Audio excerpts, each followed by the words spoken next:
Good morning. My name is Irfan Nuruddin. I am the director of the South Asia Center at the Atlantic Council and professor in the School of Foreign Service at Georgetown University. On behalf of my colleagues at the South Asia Center, it is a tremendous pleasure to welcome you this morning to a launch of a new report, Reimagining the US-India Trade Relationship. Over the past year and a half, a group of non-resident senior fellows of the South Asia Center have been working together to think about how to support a stronger bilateral US-India trade relationship.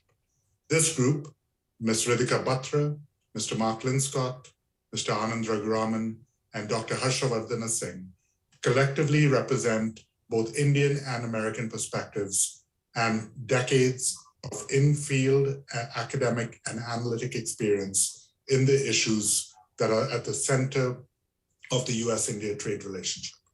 It is a relationship that is both vast and yet unfulfilled in its tremendous potential for two of the largest economies in the world and two strategic partners that have a great deal to benefit from stronger collaboration in multiple sectors, from security to climate change, and indeed, we believe, to trade.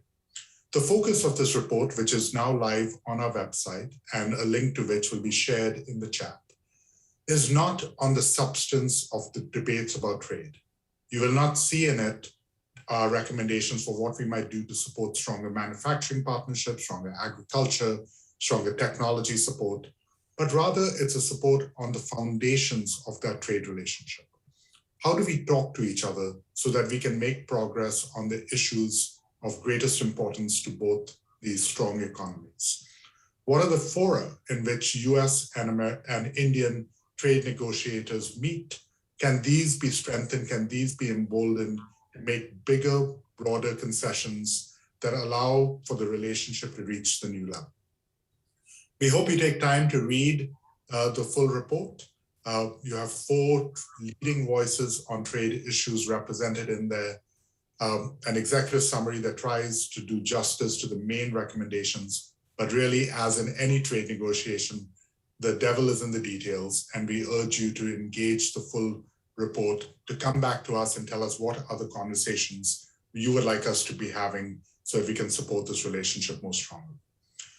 Leading this morning's conversation is Mr. Mark Linscott. Mark is a non-resident senior fellow of the Atlantic Council South Asia Center. He previously served as assistant US trade representative with responsibility for South and Central Asia between 2016 and 2018. And prior to that, for 4 years, as assistant USTR for multilateral affairs, where he helped manage and run the American delegation in Geneva at the World Trade Organization.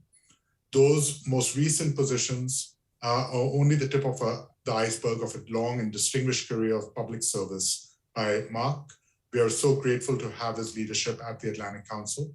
He will introduce to you the speakers that will be joining us this morning to provide their experience, their insights into the US-India trade relationship, their commentary on this report.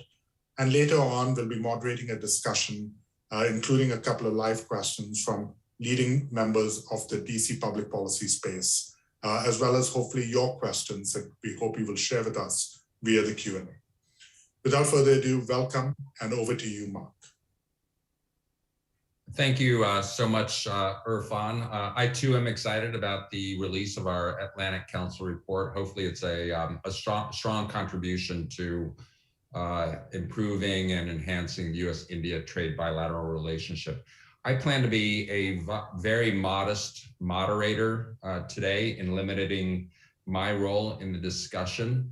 Our 2 speakers hardly need any introduction. They have been at the front lines of, at the most senior levels in negotiating with India on trade over a number of years. And I had the pleasure of working with both of them at the Office of the US Trade Representative. Ambassador Jeff Garish is a partner at Skadden Arps, and he was the Deputy USTR for Asia, Europe, Middle East, and industrial competitiveness during the Trump administration. He was directly involved with negotiations with India at that time. Ambassador Robert Holliman is the president and CEO of Crowell and Mooring International. He's also a partner at Crowell and Mooring, and he had a similar position at USTR. He was a deputy USTR for Asia and other matters, negotiating with China, India, responsibility for APEC, and so on. Today, each will provide their individual perspectives on their experiences negotiating with India. I expect that this might include some interesting anecdotes, some sense of interpersonal dynamics in their efforts with India. And I think they can also provide insights into prospects for the future, perhaps even providing advice to the nominee for the position that they once held, Sarah Bianchi, who is awaiting Senate confirmation. So why don't I start by turning it over to Ambassador Garish for his perspectives. Great. Thank you very much, Mark, for that kind introduction. And I want to thank you and the Atlantic Council for the opportunity to be here today to speak about the US-India trade relationship, my experiences working on that relationship, and about the fantastic report that you and your co-authors have produced and is being launched today. Kudos and congratulations to you and to the Atlantic Council on that report. I would commend it to our viewers and to anyone interested in the US-India relationship. As Mark alluded to, I came on board at USTR at a very interesting time in the relationship between the US and India. It was right before we launched the review of India's eligibility under the generalized system of preferences. And then, of course, I was involved extensively in the negotiations that occurred on a trade deal arising out of that review of India's GSP status. And it certainly was a roller coaster ride throughout that process, a lot of ups and downs and twists and turns along the way. We were able to get close to getting a deal done, only unfortunately to see it slip away. And of course, that's disappointing and discouraging. But as I'll mention a little later on, I think it does offer some note of hope and optimism for the future.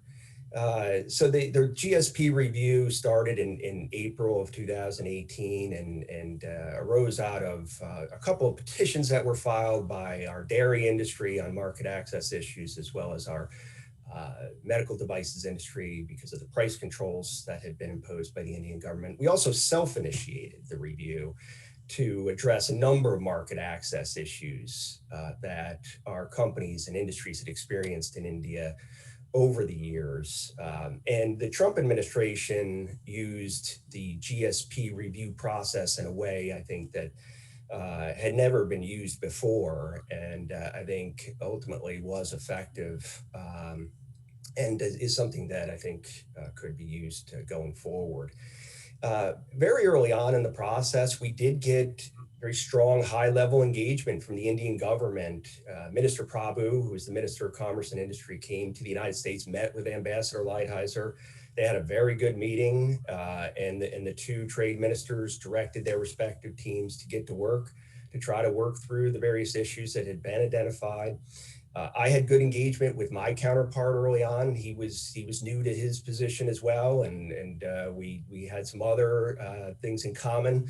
We both had attended Duke University, me to get my law degree, him to get his PhD. So we had we could share our interest in Duke basketball. So it was a good start to the talks. And we did make some initial progress on some issues, and it did start, I think, on a positive note. Unfortunately, that did not continue. We did make progress here and there, but we did not make a lot of headway on the issues, even though it was a relatively small group of issues we were dealing with, important issues, but relatively small. There was not a lot of progress being made. And that initial high-level engagement that we saw, unfortunately, did not continue. And it really sorely needed high-level engagement to try to work through the entrenched interests in the Indian bureaucracy and the Indian constituencies. These were sensitive issues, difficult issues, and it really needed that high level engagement. And when I say that didn't last, I mean, essentially the high level engagement was gone. It disappeared. We didn't see it. And that was unfortunate because I think it really desperately needed it.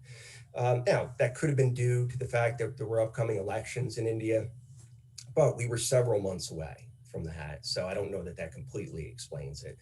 I also wonder to some degree whether the Indians thought that we were serious about moving forward with the potential revocation of their GSP status.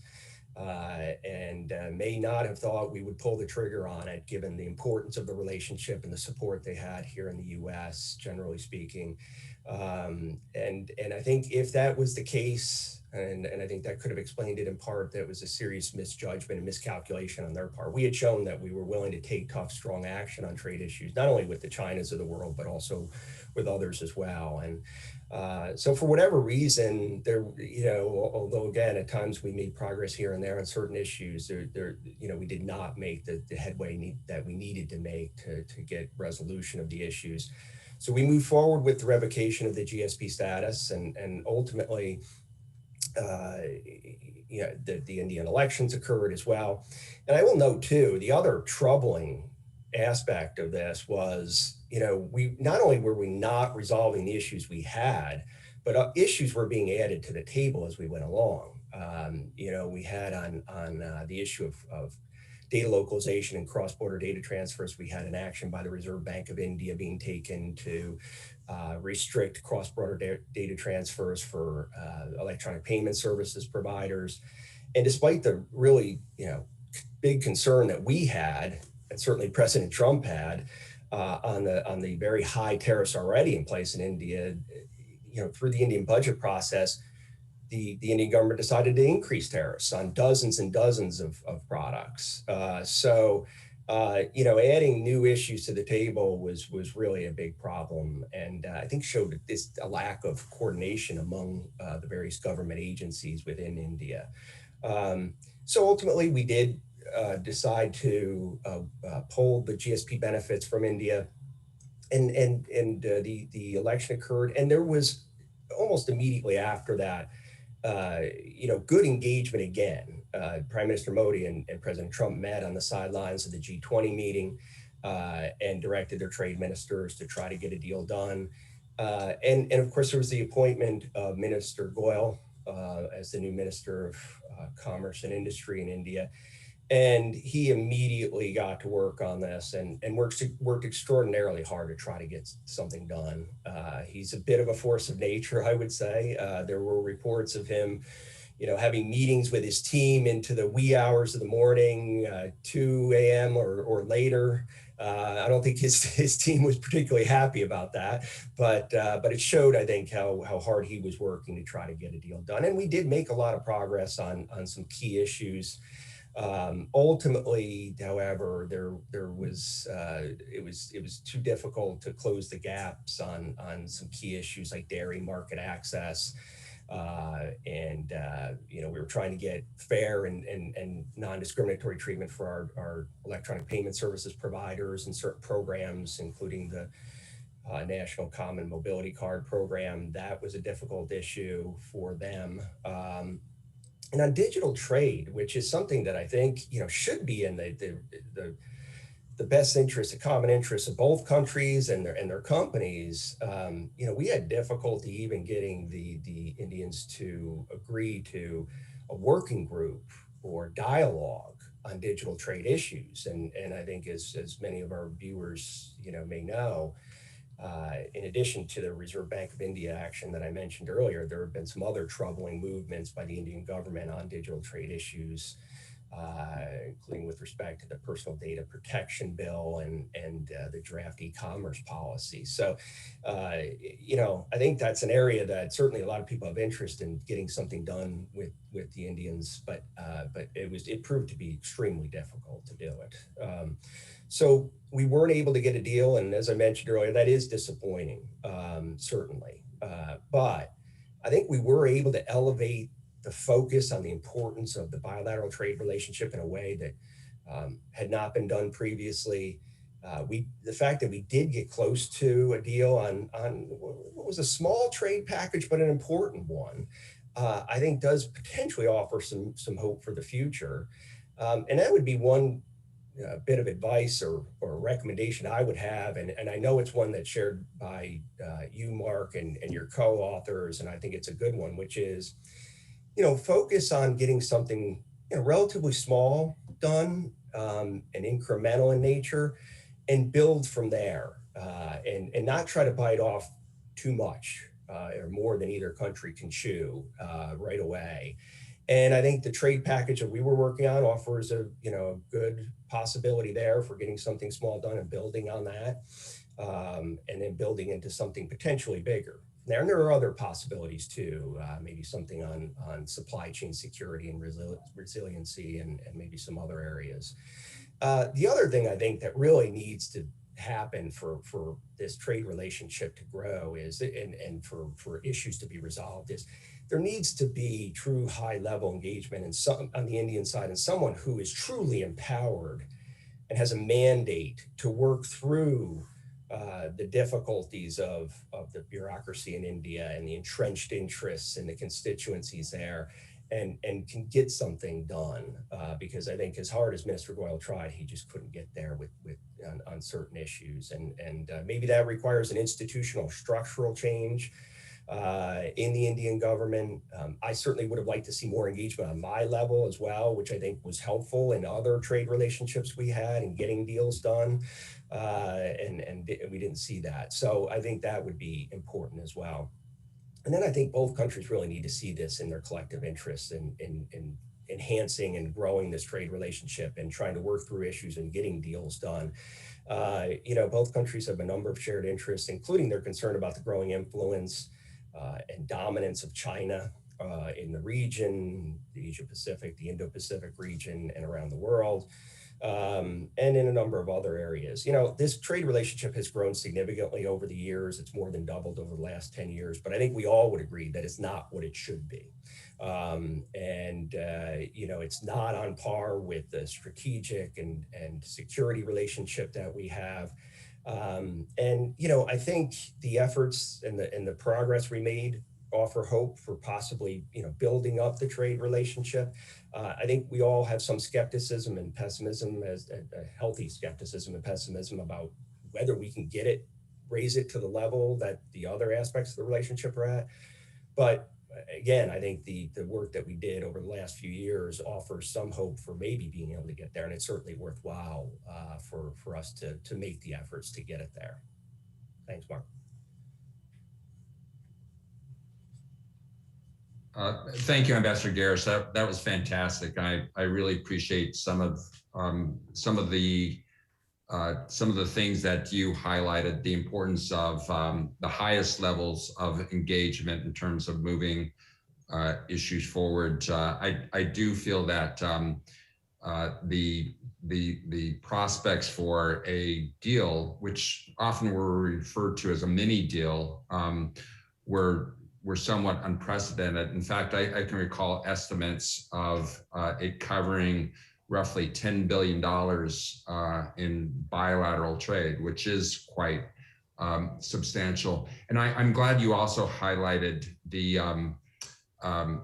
limitations of the Ministry of Commerce in terms of coordinating across agencies. I mean, that is something USTR has always had a mandate to do. In fact, we cover this in our report to some extent, and Ritika Batra, our co-author, highlighted some of these differences. I now want to turn to Ambassador Holliman. Ambassador Holliman, working with Ambassador Mike Froman, who was USTR at the time, also had significant successes during the Obama administration on the bilateral trade relationship. There was high-level engagement, but a bit of a different approach, I think, in terms of efforts to enhance the bilateral trade relationship. So I look forward to your comments, Ambassador Holliman. Thank you, Mark, and thank you to the Atlantic Council and the South Asia Center for pulling this great report together. I think it is such a key time of opportunity with a new administration, sustained engagement with India, and the increased opportunity to strengthen the US-India relationship, and I will say with strong bipartisan support in the US Congress. And so I think the timing of this report is superb. I'm delighted to be here with my successor, Jeff Garish. And let me add a couple of points. I was at Deputy USTR at a time of a substantial ramp up in engagement between the US and India on trade matters. From what has been a fairly dormant relationship on trade, not because of a lack of interest by the US, but I would say because of a lack of interest by India, with only intermittent discussions between USTR, the US government, and India on trade-specific matters. There was a dramatic ramp up following Prime Minister's first visit to Washington, D.C. in October of 2014. Kind of as the new leader of India, his meeting with President Obama really helped catalyze both the energy around the US-India relationship, but also it dramatically increased the frequency by which the USTR, both the career team and the political officials, had engagement with India. And so we essentially went from a time where there were only occasional engagements, again, not because of lack of US interest, to a time where we were having, and our team and Mark, your office and predecessors, we're having, weekly conversations with their India counterparts, if not several times a week, across the whole relationship, whether it was agriculture or services or digital. It was a very, very active period of engagement. And I think the key rule of trade negotiations, as in life, is that if you have no engagement, you're pretty guaranteed to have no meaningful result. But engagement, even when it's substantial, doesn't guarantee a dramatic and meaningful result. But it certainly is a necessary precondition for the possibility of having a result.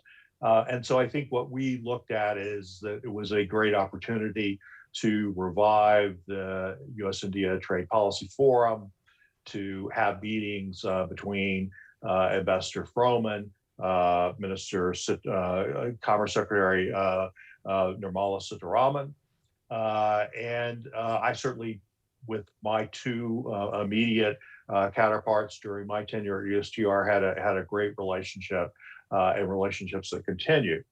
At the same time, we didn't solve the major trade irritants. We did not come away with meaningful deliverables, although we made some modest progress. And I think that, in the results of what we saw and been seeing, close to a mini deal in the Trump administration, now it sort of gives the Biden administration the chance to say, okay, what do we do with this? This relationship is so important. I think the creation of the Quad is a really fundamental way to signal that we have both our national security and economic interests tied together. We need to elevate the relationship. It will make it difficult for trade issues to continue to be part of that relationship, but they're too important, particularly for the US, for those to be left on the wayside. So I'll just say, I think the challenge in the whole relationship is really the status quo in India. I mean, they're quite comfortable, I will say broadly, and this I'm speaking only broadly, there are exceptions to all of this. They're quite comfortable with both the status quo, and they're quite comfortable with not only the high tariffs, but potentially higher tariffs, with multiple barriers that make it difficult for US companies to export to that market or to do business there. And I think a fundamental issue is just sort of a lack of transparency around a system that really seeks to sort of go it alone and would, I think, prefer, I think the result is pretty strongly prefer not to have substantial trade negotiations with the US or actually with many other countries. Now, of course, the challenge is that the role of India in the world is so large, given its both population, the opportunity with the US, the two largest democracies in the world, and the need for economic growth within India that does not favor ultimately a go it alone policy.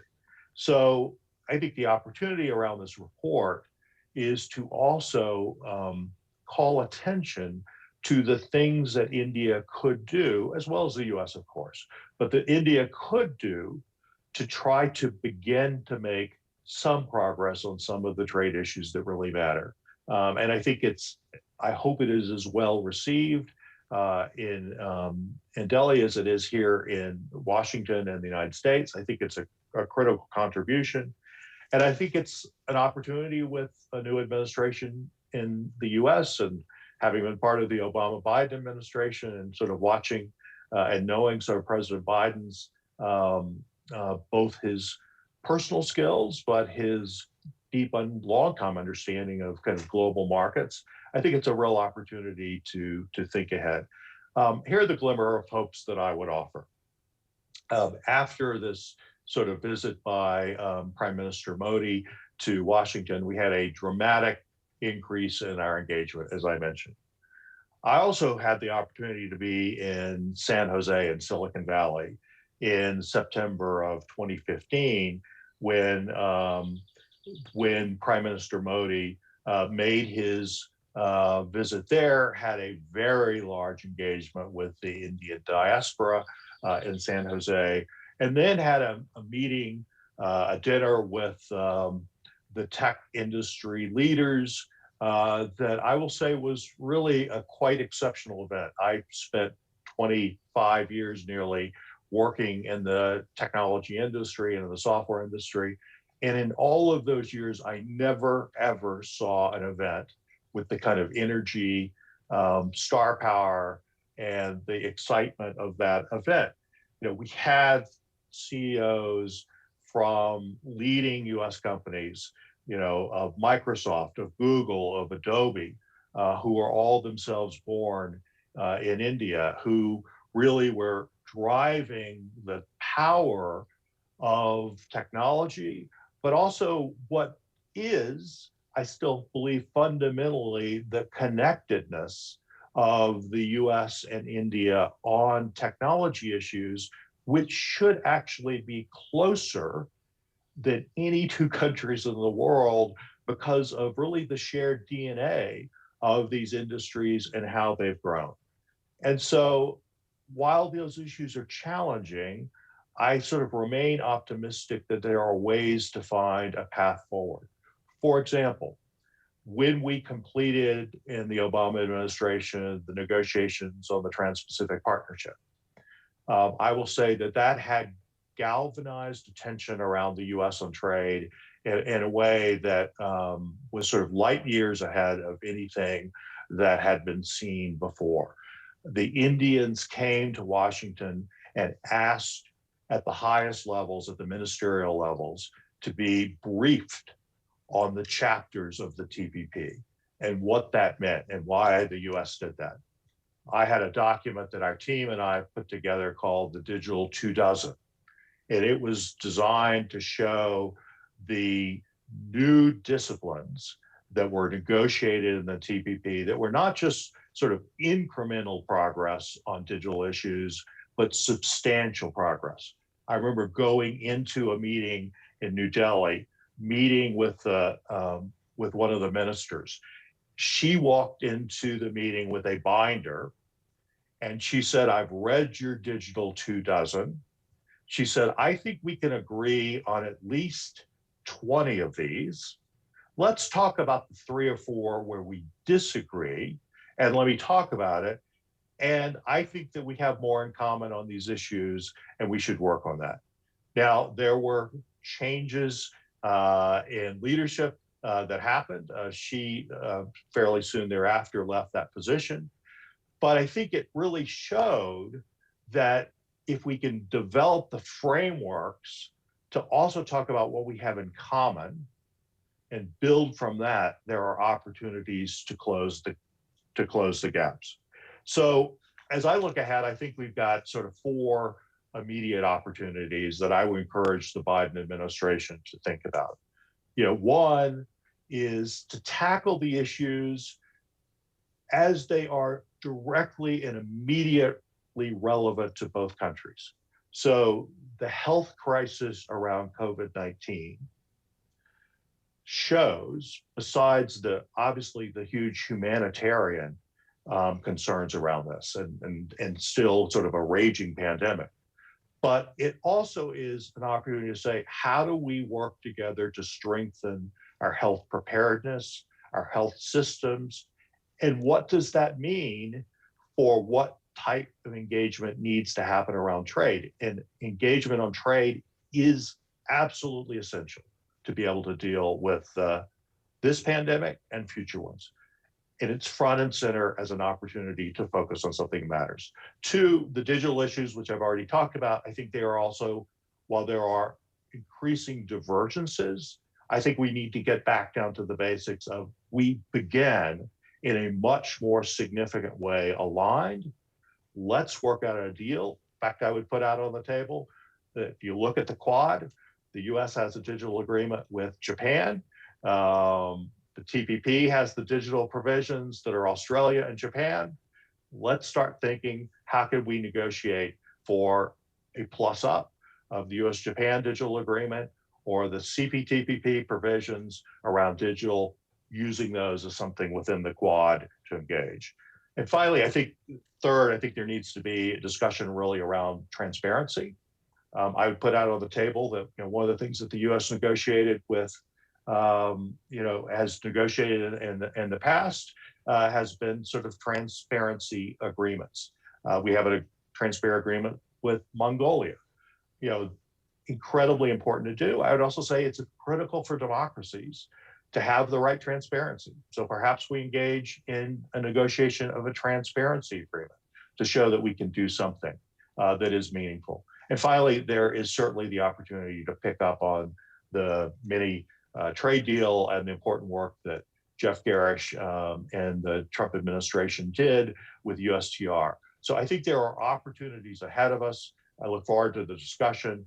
I'm delighted to be part of this. And I particularly want to thank the Atlantic Council for making this contribution to the US-India trade dialogue at this critical point in time. Thank you.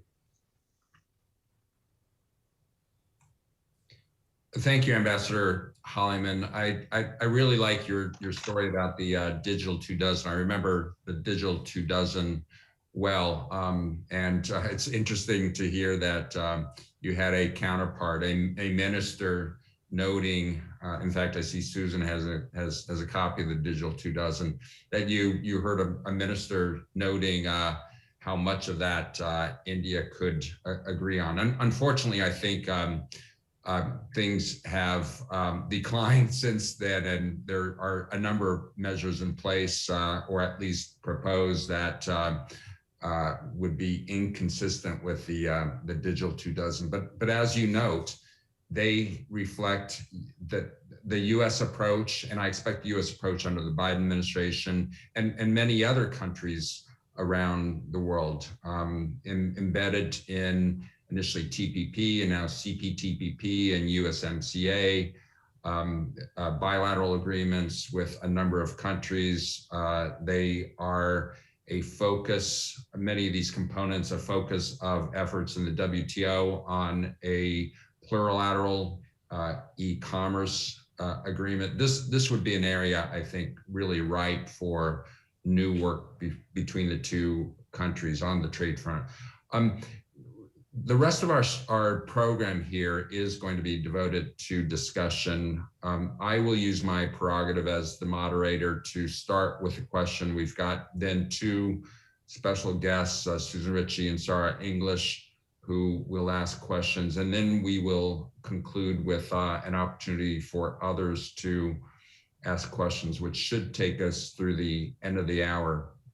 My question highlights that in our Atlantic Council report, each of the authors, and we have some different perspectives, however, we each suggest that the approach going forward should be incremental, that there should be wariness about going too big, too fast.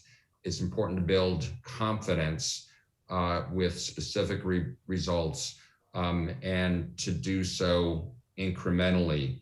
And as a former hard-nosed, cynical trade negotiator, I recognize how much leverage matters. I was always noting, where do we have leverage? So my question to both of you is, how much does leverage matter in making progress in future work with India on trade, whether in the form of trade threats or even promises of a closer strategic relationship, and what forms this might take in future negotiations. So why don't we start off with Ambassador Garish and then proceed to Ambassador Holliman. Well, thank you, Mark. And I think that leverage is of enormous importance, certainly in any trade relationship in trying to work through issues, but definitely in the US-India relationship. And I think I would submit that the efforts that we made in the GSP review and then ultimately revoking India's GSP benefits proved that up. I don't think we saw the same level of engagement on the various issues that we had until we went through that review process and ultimately decided to withdraw India's GSP benefits. And of course, GSP in particular was an important tool to use with respect to the Indians, given how big a role they played in that program. They were by far the largest user of the GSP program. I think Indian imports accounted for roughly 25% of all the imports coming in. It was at one point over $6 billion of imports. So it was something I think that was very effective in getting movement by the Indians, and we did make a lot of progress after we took that action. And so that, I think, is a ready-made form of leverage, assuming at some point that the GSP program is reauthorized, that the reinstating India's the offer of reinstating India's GSP benefits could be something that could be utilized going forward. It's often difficult to find other areas of leverage. Of course, there's the possibility on issues of a Section 301 investigation and action being taken. We certainly utilize that tool in a number of different instances. This administration has shown that it is willing to use Section 301. Now, obviously, that can have different impacts, and it has to be used in a way, in a careful way, that so that it doesn't have the opposite result of what you're trying to get in terms of progress and movement. And so it has to be used carefully and deliberately moving forward. And of course, certainly the promise of an enhanced strategic relationship and offering up other possible benefits, and moving forward, that's something that can be done as well. I just don't know how effective that would be in a relationship like the one we have with India in getting the necessary movement on what are difficult, sensitive issues that we have. But I think there are. I think using leverage effectively is something that that should be done moving forward, and GSP offers that potential. I think the potential for a Section 301 case also offers that as well. Thank you, Ambassador Garish. Ambassador Holliman? Yeah, I think the best opportunity for leverage in the Biden administration is going to be around the leader engagement. And I think what is an important reason to note in the Quad discussions, why that also has to include some key trade irritants, but trade irritants where finding common agreement is really consistent with the mission and the objectives of the Quad. So for example, on health, health is an issue of national security importance. It is an issue that the Quad and the leaders of those four countries, with India, Japan, Australia, the United States, have agreed is a priority. It is self-evident it's a priority. We can't deal with the health issues unless we also deal with some of the underlying trade issues that have made it difficult for countries, including some version of all four, but particularly India, to deal with the current pandemic. So treating health and trade as a fundamental part of that relationship. The digital issue is precisely the same. Part of what the Quad will be looking at is the substantial challenges around China, the substantial gulf on digital issues, the national security implications around that. Well, it is also important for there to be alignment on the trade elements of digital, as we have already done with Japan and previously with Australia, where there is substantial alignment, and to make sure that we are also recognizing that some of the inconsistent practices by India, practices that are inconsistent with the remaining members of the Quad, are also going to limit the ability of the Quad and the leaders to be fully effective in meeting their national security and collective national security needs and goals.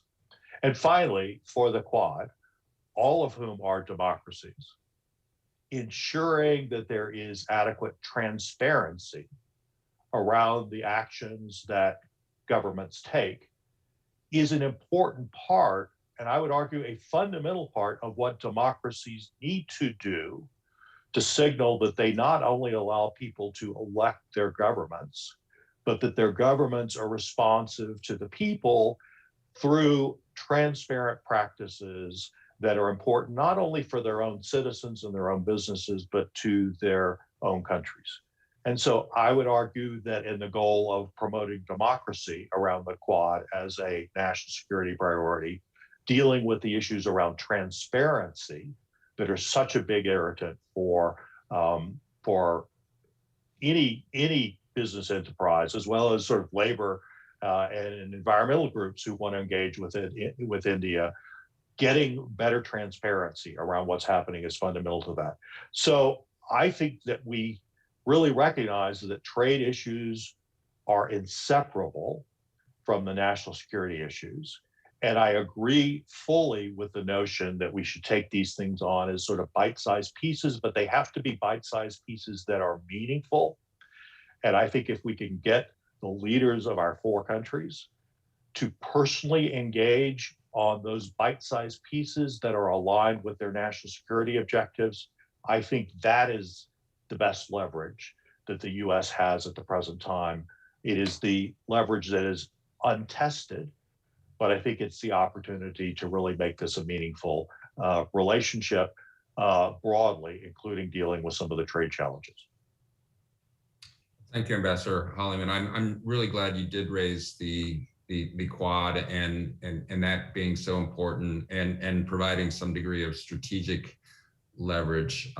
Clearly a priority for the Biden administration. Frankly, I'm not sure to what extent USTR is looking ahead in a Quad context in terms of some of their work, but or how involved they are in some of the work of NSC and state with respect to the Quad. But I think your message is an important one, that they need to be involved and they need to consider options in that direction. Why don't I now turn to Susan Ritchie first, and then Sarah English. Susan Ritchie is with the US-India Strategic Partner Forum. She is the Vice President of Trade and Technology policy. Susan? Thanks, Mark, and thanks Atlantic Council for a great report. So the report alludes to the need to build trust between the parties and suggests this can be accomplished through confidence building measures. I would extend the need for trust to include investors who are operating in the market and suffering from adverse policies and a lack of process. As former principals, what type of CBMs do you think are achievable? And do CBMs even rise to the principal level in the US, but especially in India in terms of strategic significance? You've mentioned a transparency agreement, which would be extremely welcome by our corporate members. But what kind of attention do you think such a measure would even get in India? Thank you.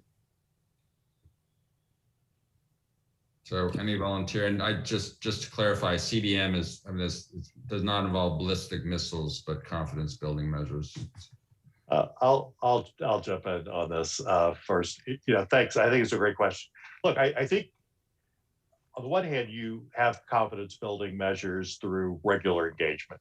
And I think we've seen versions, certainly since 2014, where there, is substantially more engagement than there had been, in years immediately prior to that.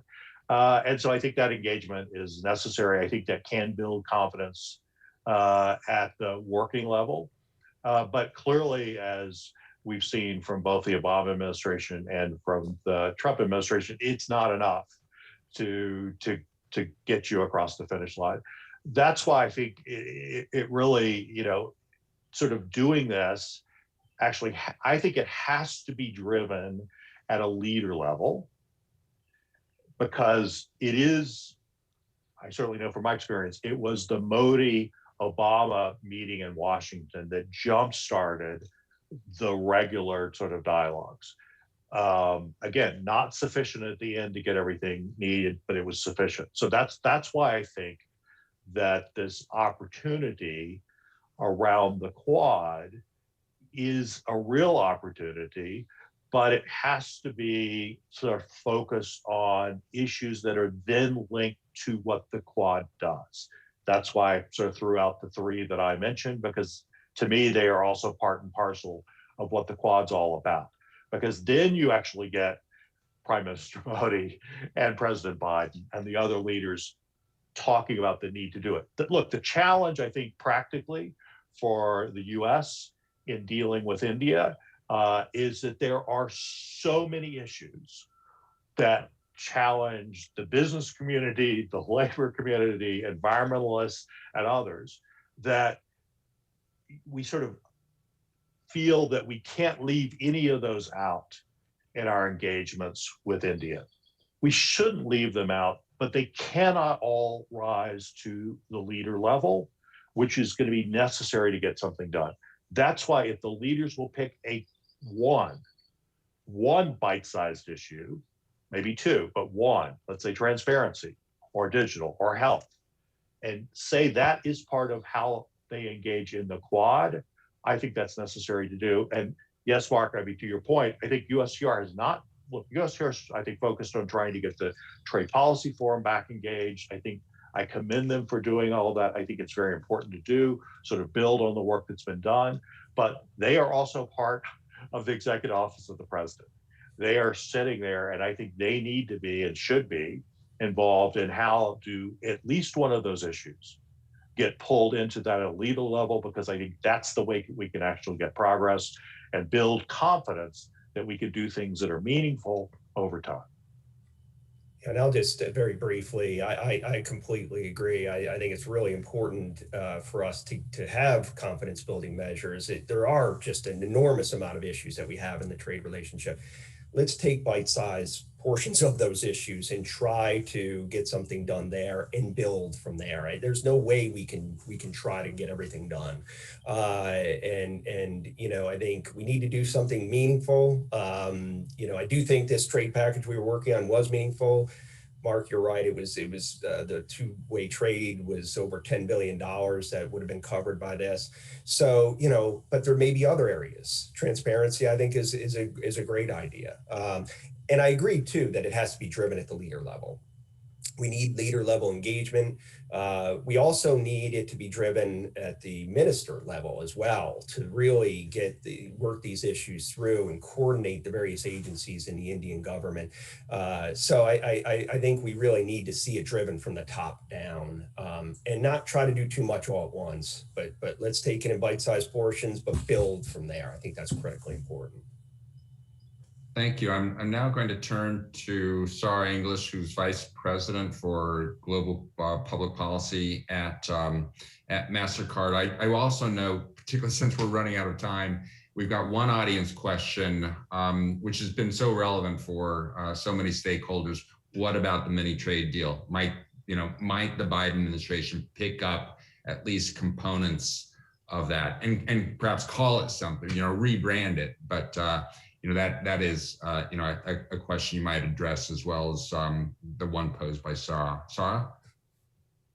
Thank you, Mark, and thank you to the Atlantic Council, and congratulations on the report. And my question is actually very similar to the mini deal question, but, despite facing many behind the border barriers, especially for companies in the digital space, the bilateral trade continues to grow and US companies really continue to make investments in India.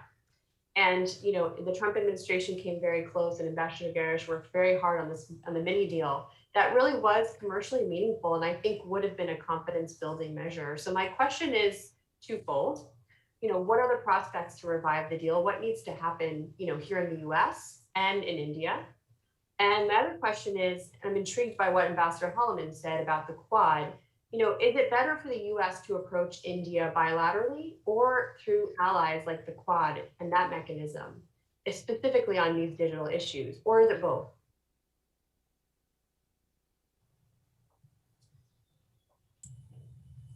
Well, I could start on that, and Sarah, thank you for your question. I think it's an excellent one, and obviously dovetails with the audience question as well. I think that there could be real interest in trying to at least work on some of the elements of the trade package that we were working on. These are issues that continue to face our industries and companies. These have been issues that have been going on for years and could be commercially meaningful for a number of industries, and it cut across not only there was a lot of focus on agriculture, but as it also would have impacted the electronic payment services industry and certain chemical products as well as just there were tariff issues that would have affected a number of industries. So I think it would be commercially significant to get it done. I think there could be real interest in the Biden administration on continuing that. Minister Goyal has said that he wants a fresh trade package, but he said he would be interested in at least picking up some elements of the prior package. And we did come so close that I think it would be a shame not to try to finish that out, if at all possible. And I think, certainly with the career staff at USTR, Mark worked incredibly hard on this package, and then Chris Wilson and Brendan Lynch have continued, fantastic work on this. And I think there would be real interest in getting something done. The digital trade issues, I would love to see us get something done on those issues. I just think the Indians are moving in the wrong direction in a number of respects. And, as we were discussing earlier, we do have digital trade agreements with Japan. There's a possibility of doing something with Australia. So the other members of the Quad, it would be great to get something done here with the Indians as well. But I fear that they're moving too far in the wrong direction on these issues, and it may be a bridge too far to get that done. Certainly something that we should try to do, because it is in the mutual best interests of both countries and their companies. But at this point, I think it would be a real challenge. Ambassador Holloman? I think we certainly know that Ambassador Tai has an interest in reinstituting the Trade Policy Forum to sort of revitalizing that efforts. I hope that is an opportunity to look at some of the work that's been done. components or the entirety of the mini trade deal to see if those could be revived as opportunities. I'm confident that they would, Biden administration would want to add other provisions to that to address some of the labor concerns, potentially some of the environmental issues, including climate.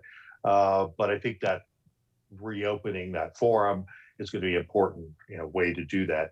But I think that we've, again, this is sort of the fundamental sort of challenge on India trade issues, is that we have so many issues that it is difficult, I think, at times to prioritize among those issues. And I'm sure that the Biden administration not only has the concerns commercially that were articulated well by the Trump administration and by the sort of great career team at USTR, but they'll have new ones that will be on the table that they will feel are critical to deal with. So I hope they kind of use that opportunity to make some progress. But I think the real progress will come when the US is able to say, and it is difficult to say, that we have all of these things, and it's difficult to say we are picking one or two out of all the irritants, and we're going to focus on those one or two and get some agreement up front that we have to have progress on those one or two as a way to show the strength of the US-India bilateral relationship. It's difficult for countries like the US to do that because we essentially have to make decisions that may mean that some of the issues can't really get addressed at a presidential level. That's difficult dynamically, but I think it has to be done.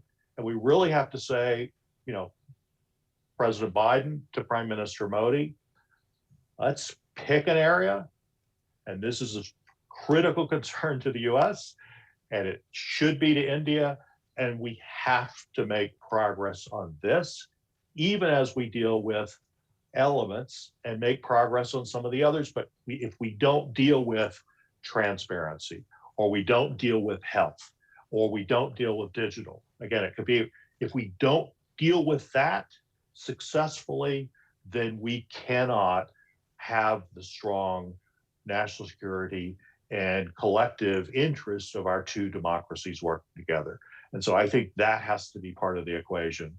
And I'm hopeful that we will kind of do all of the above, but add a new element that really is a precondition and the test, and I think hopefully a successful test of the importance of the US bilateral relationship with India. And again, as I mentioned earlier, and the great thing about this is because there is strong bipartisan support in the US for the US-India relationship, to also recognize that the Biden administration, I think as the Trump administration and the Obama administration did before, they can do this in a less politicized atmosphere that brings all of the best of the country together to negotiate and try to get a meaningful agreement.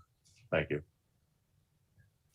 Thanks to both of you. And, I would just note that I recall Ambassador Tai, and who was a former colleague for many of us at USTR, highlighting at one point in time that the administration can and on trade policy can walk and chew gum at the same time. This might be an example that there will be certain issues that are strictly bilateral that need to be discussed and ideally resolved bilaterally. There are others that might be ideally channeled through the Quad, whether it's digital or health, and these can be complementary.